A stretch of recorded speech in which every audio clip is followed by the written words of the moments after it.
नमस्कार दोस्तों, स्वागत है आप सभी का हमारे YouTube channel daily current affairs point पे।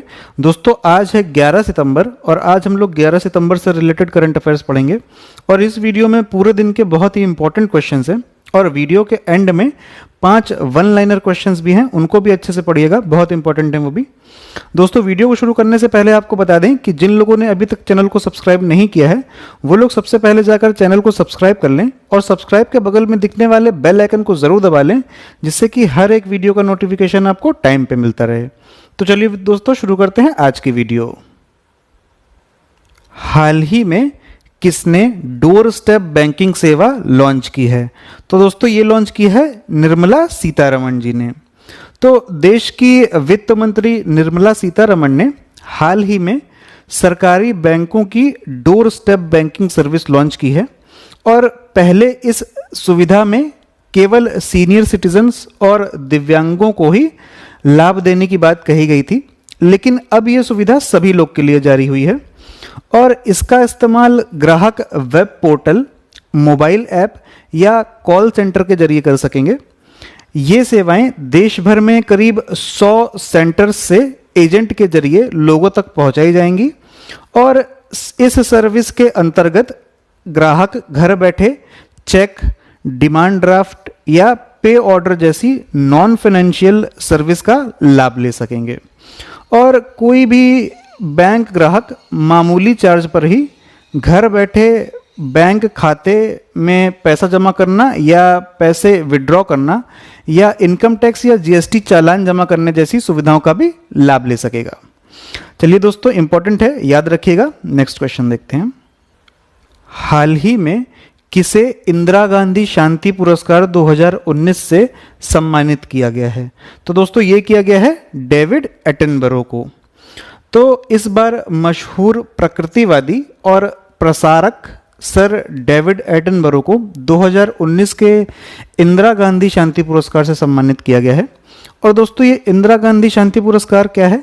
तो ये पुरस्कार देश की पूर्व प्रधानमंत्री इंदिरा गांधी जी की याद में दिया जाता है और पहली बार 1986 यानी कि 1986 में शांति, निरस्त्रीकरण और विकास के लिए इस पुरस्कार की शुरुआत की गई थी और ये पुरस्कार उन व्यक्तियों या संस्थाओं को दिया जाता है जो मानवता विकास या शांति के लिए कार्य करते हैं और इसमें पुरस्कार के रूप में 25 लाख रुपए की राशि इनाम में दी जाती है। चलिए दोस्तों नेक्स्ट क्वेश्चन देखते हैं। किस राज्य में सर्वप्रथम कैनविस दवा परियोजना स्थापित की जाएगी? तो दोस्तों ये स्थापित की जाएगी जम्मू कश्मीर में। केंद्रीय मंत्री जितेंद्र सिंह जी ने ये घोषणा की है कि जम्मू कश्मीर में Indian institute of integrative medicine यानी कि IIIM में कनाडा के सहयोग से पहली बार कैनविस दवा परियोजना स्थापित की जाएगी और ये केंद्र शासित प्रदेश बनने के बाद जम्मू कश्मीर में आने वाला सबसे बड़ा विदेशी निवेश है। तो ये कैनविस दवा क्या होती है, इसके बारे में थोड़ा सा जान लेते हैं। कैनविस कैंसर और मधुमेह यानी कि डायबिटीज से पीड़ित रोगियों के लिए पेन किलर दवा बनाए जाने के लिए जो पौधा इस्तेमाल किया जाता है वो पौधा होता है कैनविस और इस पौधे को उगाने के लिए विशेष परमिशन की ज़रूरत होती है क्योंकि नशीली दवाओं के दुरुपयोग को रोकने के लिए इस पौधे को उगाने पर प्रतिबंध लगा दिया गया था। और दोस्तों बात करें अगर जम्मू कश्मीर की, तो जैसा कि आप लोग को पता होगा कि हाल ही में जम्मू कश्मीर और लद्दाख को अलग अलग करके 2 केंद्र शासित प्रदेश बना दिए गए हैं। तो दोस्तों जम्मू कश्मीर की राजधानी है श्रीनगर और यहाँ के उपराज्यपाल कौन है? तो ये हैं मनोज सिन्हा जी। और दोस्तों मनोज सिन्हा को अभी अभी जम्मू कश्मीर का नया उपराज्यपाल बनाया गया है और इनको बनाया गया है जीसी मुर्मू जी की जगह पे। और जीसी मुर्मू जो हैं इन्हें अब CAG यानी कि comptroller auditor general of India बना दिया गया है। इंपॉर्टेंट है दोस्तों, याद रखिएगा। चलिए नेक्स्ट क्वेश्चन देखते हैं। हाल ही में शंघाई सहयोग संगठन के सदस्य देशों के विदेश मंत्रियों की बैठक कहाँ आयोजित की गई है? तो दोस्तों ये की गई है रूस में यानी कि रशिया में। तो शंघाई सहयोग संगठन यानी कि SCO के सदस्य देशों के विदेश मंत्रियों की बैठक अभी 10 सितंबर 2020 को रूस की राजधानी मॉस्को में आयोजित की गई है और इस बैठक में भारत की तरफ से एस जयशंकर जी ने भाग लिया है। और दोस्तों अगर बात करें शंघाई सहयोग संगठन की, तो इसकी स्थापना हुई थी 1996 में, यानी कि 1996 में। और इसका मुख्यालय कहाँ स्थित है? तो ये स्थित है चीन की राजधानी बीजिंग में। और ये यूरेशिया का एक राजनीतिक, आर्थिक और सैनिक संगठन है और इसमें चीन, कजाकिस्तान, रूस, किर्गिस्तान और तजाकिस्तान शामिल थे शुरुआत में, जब 1996 में इसकी स्थापना हुई थी। और फिर सन 2001 में इसमें उज्बेकिस्तान शामिल हो गया। उसके बाद इस संगठन का नाम शंघाई सहयोग संगठन पड़ गया। और फिर 2017 में इसमें भारत और पाकिस्तान भी सम्मिलित हो गए। तो अब वर्तमान समय में एससीओ के कुल सदस्य देशों की संख्या है 8। और वर्तमान समय में एससीओ के सेक्रेटरी जनरल कौन है? तो दोस्तों ये हैं व्लादिमीर नोरव। और दोस्तों बात करें अगर रशिया की, तो रशिया की राजधानी है मॉस्को और यहाँ पर मुद्रा चलती है रशियन रूबल। और यहाँ के राष्ट्रपति कौन है? तो ये हैं व्लादिमीर पुतिन और प्रधानमंत्री हैं मिखाइल मिशुस्टिन। दोस्तों याद रखिएगा, बहुत इंपॉर्टेंट है। चलिए नेक्स्ट क्वेश्चन देखते हैं। हाल ही में प्रधानमंत्री मोदी ने पशुधन के लिए किस ऐप को लॉन्च किया है? तो दोस्तों ये लॉन्च किया है ई गोपाला ऐप को। तो दोस्तों ये ऐप किसानों को पशुधन के लिए ई मार्केट प्लेस उपलब्ध कराएगा और इस ऐप पर किसानों को पशुओं के बारे में समस्त जानकारी दी जाएगी। ये ऐप नस्ल सुधार बाजार और सूचना देने वाला एक डिजिटल प्लेटफॉर्म है और इसमें पशुओं का प्रबंधन, यानी कि पशुओं का मैनेजमेंट करना और पशुओं को प्राथमिक चिकित्सा देना, टीकाकरण, उनका उपचार और उनका पोषण आदि से संबंधित जानकारियां दी जाएंगी। और इस ऐप के अलावा प्रधानमंत्री जी ने इसका सूचना पोर्टल भी लॉन्च किया है। तो दोस्तों याद रखिएगा। चलिए नेक्स्ट क्वेश्चन देखते हैं। हाल ही में विश्व का सर्वश्रेष्ठ बैंक कौन बन गया है? तो दोस्तों ये बन गया है डीबीएस बैंक। डीबीएस यानी कि डेवलपमेंट बैंक ऑफ सिंगापुर। और इसकी स्थापना हुई थी 1968 में, यानी कि 1968 में। और इसका हेडक्वार्टर कहाँ स्थित है दोस्तों? तो ये स्थित है सिंगापुर के मरीना बे में। और वर्तमान समय में इसके चेयरमैन कौन है? तो ये है पीटर सिंह। और वर्तमान समय में इसके सीईओ हैं पीयूष गुप्ता जी। और इस बैंक की टैगलाइन क्या है दोस्तों? तो ये है लिविंग ब्रीदिंग एशिया। याद रखिएगा दोस्तों, इंपॉर्टेंट है। चलिए नेक्स्ट क्वेश्चन देखते हैं। हाल ही में किसे सुप्रीम कोर्ट की कानूनी सेवा समिति का अध्यक्ष नियुक्त किया गया है? तो दोस्तों ये किया गया है आरएफ नरीमन जी को। तो उच्चतम न्यायालय के न्यायाधीश आरएफ नरीमन को न्यायालय की विधिक सेवा समिति का अध्यक्ष नियुक्त किया गया है। और केंद्रीय प्राधिकरण ने जस्टिस अरुण मिश्रा के रिटायरमेंट होने के बाद, यानी कि उनके रिटायर होने के बाद, न्यायमूर्ति नरीमन को इस पद पर नियुक्त किया है। और इस समिति का गठन कानूनी सेवाओं के कार्यक्रम के क्रियान्वयन के लिए किया जाता है।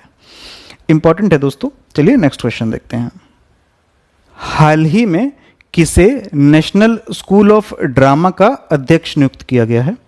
तो दोस्तों ये किया गया है परेश रावल जी को। तो केंद्रीय मंत्री प्रहलाद पटेल जी ने ये जानकारी दी है कि परेश रावल को नेशनल स्कूल ऑफ ड्रामा यानी कि एनएसडी का अध्यक्ष नियुक्त किया गया है। और इनकी नियुक्ति किसने की है? तो ये की है देश के राष्ट्रपति श्री रामनाथ कोविंद जी ने। और परेश रावल ने अपने करियर की शुरुआत सन 1984 यानी कि 1984 में फिल्म होली से की थी और तब इन्होंने सपोर्टिंग रोल किया था। और फिर 1994 में इन्हें नेशनल फिल्म अवार्ड से सम्मानित किया गया था। दोस्तों बात करें अगर एनएसडी की, तो इसकी स्थापना 1959 में यानी कि 1959 में की गई थी और इसका हेडक्वार्टर न्यू दिल्ली में स्थित है। याद रखिएगा दोस्तों। चलिए नेक्स्ट क्वेश्चन देखते हैं। हाल ही में किसे अखिल भारतीय टेनिस संघ का अध्यक्ष नियुक्त किया गया है? तो दोस्तों ये नियुक्त किया गया है अनिल जैन जी को। तो अनिल जैन राज्यसभा सदस्य हैं और इन्हें अखिल भारतीय टेनिस संघ यानी कि ऑल इंडिया टेनिस एसोसिएशन का अध्यक्ष नियुक्त किया गया है। और इसी के साथ साथ AITA के महासचिव की भी नियुक्ति की गई है। तो महासचिव के पद पर किसे नियुक्त किया गया है? तो वो किया गया है अनिल धूपर जी को। और दोस्तों अगर हम लोग बात करें AITA की यानी कि ऑल इंडिया टेनिस एसोसिएशन की, तो इसकी स्थापना हुई थी मार्च 1920 में यानी कि 1920 में, और इसका मुख्यालय स्थित है नई दिल्ली में। चलिए दोस्तों नेक्स्ट क्वेश्चन देखते हैं। विश्व आत्महत्या रोकथाम दिवस किस तिथि को मनाया जाता है? तो दोस्तों ये मनाया जाता है 10 सितंबर को। और इसे मनाता कौन है? तो इसे मनाता है international association for suicide prevention यानी कि IASP। और हर साल आत्महत्या के बढ़ते मामलों को रोकने के लिए वर्ष 2003 में इसकी शुरुआत की गई थी। और इस दिवस को मनाने का उद्देश्य ये है कि तेजी से बढ़ रहे आत्महत्या के मामलों को रोकना। और इस बार इसकी थीम क्या रही? तो ये बहुत इंपॉर्टेंट है। तो दोस्तों ये रही working together to prevent suicide. एक बार फिर से रिपीट कर देता हूं, working together to prevent suicide. चलिए दोस्तों अब देख लेते हैं वन लाइनर्स। दोस्तों पहला क्वेश्चन है, किस बैंक ने अपने 115वें स्थापना दिवस पर सिग्नेचर वीजा डेबिट कार्ड जारी किया है? तो दोस्तों ये किया है बैंक ऑफ इंडिया ने। नेक्स्ट क्वेश्चन है, हाल ही में इंडियन बैंक एसोसिएशन द्वारा जारी ईज 2.0 इंडेक्स में प्रथम स्थान पर कौन सा बैंक रहा है? तो दोस्तों ये रहा है bank of Baroda. Next question है दोस्तों, प्रधानमंत्री मोदी ने किस प्रदेश के स्ट्रीट वेंडर्स के साथ ऑनलाइन स्वनिधि संवाद किया है? तो ये अभी हाल ही में किया है मध्य प्रदेश के स्ट्रीट वेंडर्स के साथ।